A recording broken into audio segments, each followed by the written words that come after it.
That's the third rocket dog this week I've managed to blow up or break. I didn't even get this one painted.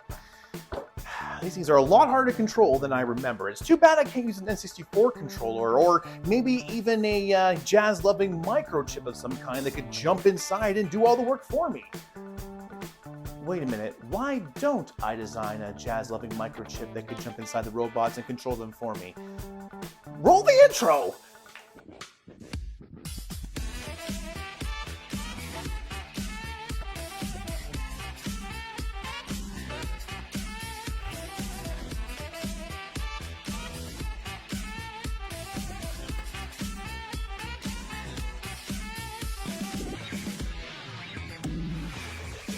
Hey everyone, and welcome to Groove Builders, the show where we create together. I'm your host, Disorderly Cone, and in this episode, we're going to be building Evo from the classic game Space Station Silicon Valley. Of course, for the N64. This was one of my favorite games as a young time traveler.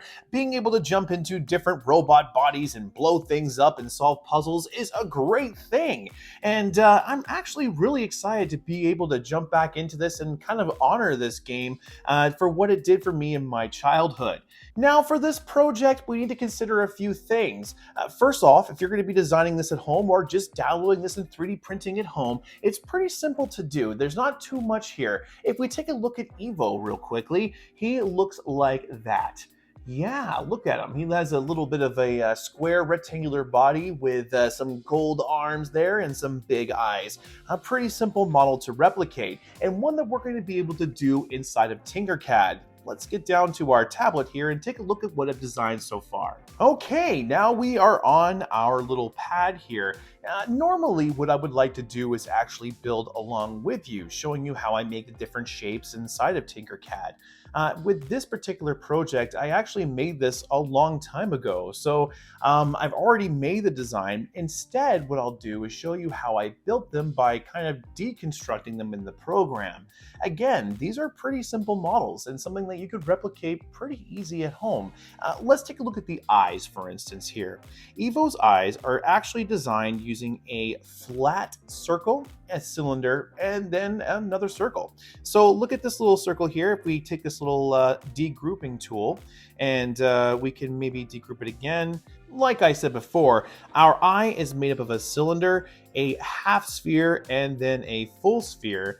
That is how the whole thing kind of comes together. I also use that little cube here in the back to kind of help me cut things in the appropriate area and give us that really nice shaping.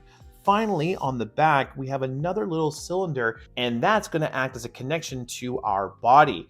Speaking of which, let's put all this back together real quickly here and take a look at our body and how that's made. I love the ability of being able to create these really cool things within Tinkercad. At first, just looking at some of the simple shapes here on the side, you don't think you can maybe make some of these things, but after playing around with it for a little while, you can find out that this is actually quite an intense little program.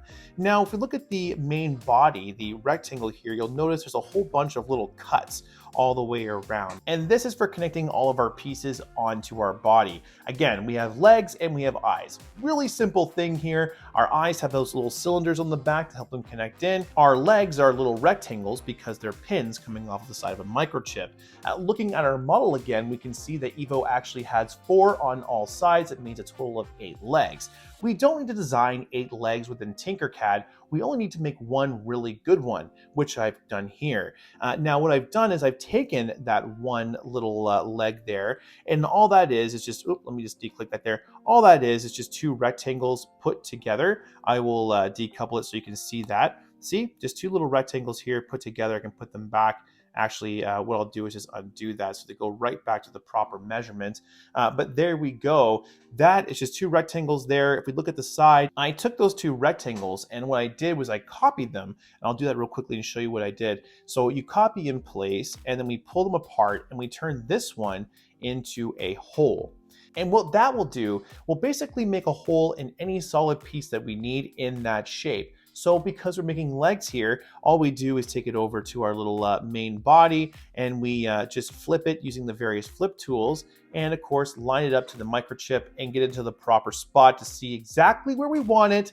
And then we group it all together. In doing that, we create really awesome holes and perfect sizes for our legs. Now, typically, we do want to make our legs just a little bit smaller than the holes we make, and that just guarantees that they're going to be able to go in. Now, like I said, I've gone ahead and designed this whole thing myself within Tinkercad. You don't need to do this. And if you're looking to 3D print this yourself, go ahead and just follow the description down below. There'll be a link there where you can download the file completely for free. I absolutely love being able to share some of the things that inspired me as a kid to become who I am today. And being able to share Evo with you guys is actually really cool. And I'm sure if you're watching this video, you're a huge fan of Space Station Silicon Valley and you want one of these in your collection.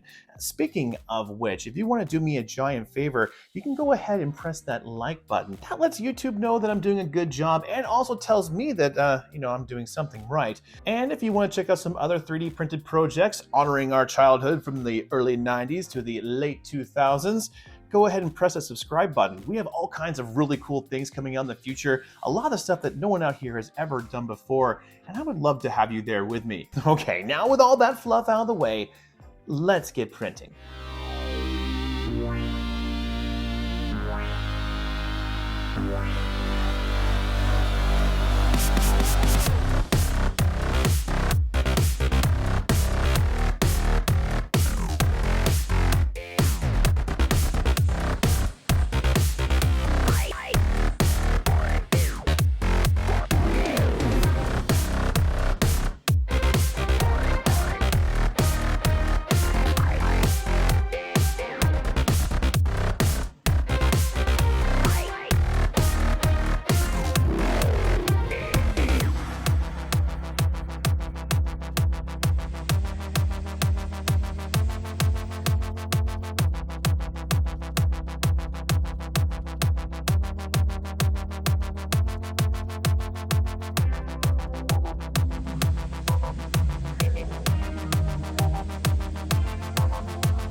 And boom, there we have it. All of our pieces needed to build Evo. This was actually a pretty simple print. The rectangle did a really good job. Nothing peeled up, no elephant footing. Love that. The legs here were also pretty simple to print. I just used a really nice silk gold PLA. This is actually an older piece of filament here. Then finally, we used a little bit of white PLA for our eyes. Now, these ones here are a little trickier to print. I ended up using a whole bunch of tree supports to be able to do that correctly. And I do think that I have a little bit of under extrusion happening here on my eyes, but I really don't think it's going to impact us too much when it comes to building this whole thing. Now, I didn't use any kind of multicolor printing, so we will need to do one little bit of detail work with a Sharpie marker. Now, this can be a little bit challenging if you don't do a whole bunch of detail work, but if you take your time, you should be fine. I mean, worst to worst, right? We just have to reprint the part. But what we're going to do here is just kind of paint the inside eye black. Now, what I've noticed is when you are using a Sharpie on these kind of 3D prints, the print itself, the marker tends to bleed a little bit. So you need to account for that. So what I do is kind of go near the border and watch how it kind of spills out. And from there, I can get a good idea of how close I can get.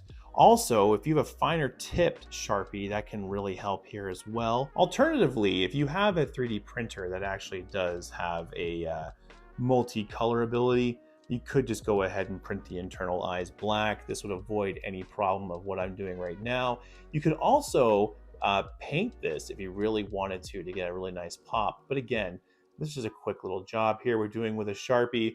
And I think for my next one, I actually might paint it. We'll see though.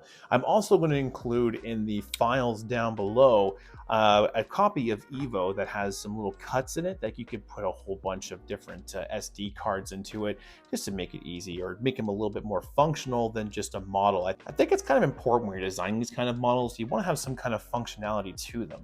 Anyway, getting back to our model. Now that we have our eyes done, before we attach them, let's attach our feet.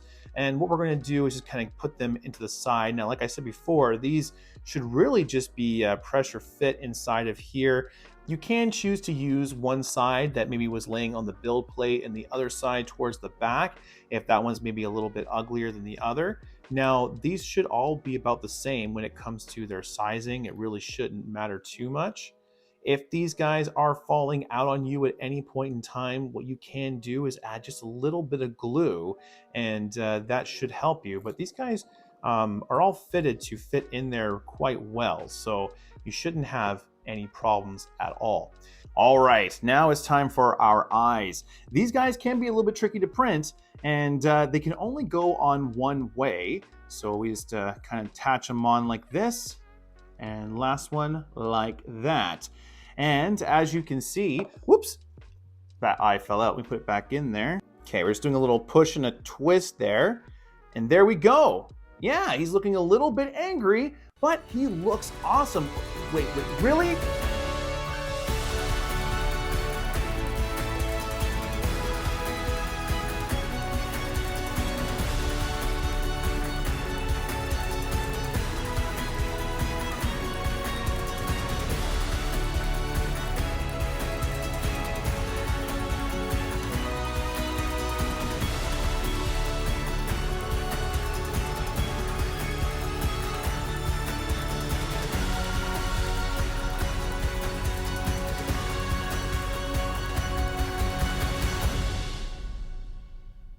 And there we have it, Evo all complete. This guy looks awesome if you ask me, and I think he's great. I mean, to be able to bring something from a video game and now to have it here in my hand is just really awesome. I mean, I can't remember how many hours I played as this character. It's just an awesome thing to be able to do. The 3D printing technology is so cool, and being able to learn how to design these things is cool too. Groovers, I had a really good time building Evo with you, and if you guys had a good time, don't forget to press that like button. For more projects like this, hit subscribe as well, as we got all kinds of cool stuff coming around in the future, and I would love to have you there. Until next time, keep building. All right, little guy, now, there's a lot of things I need to tell you about this time machine, including how to operate it.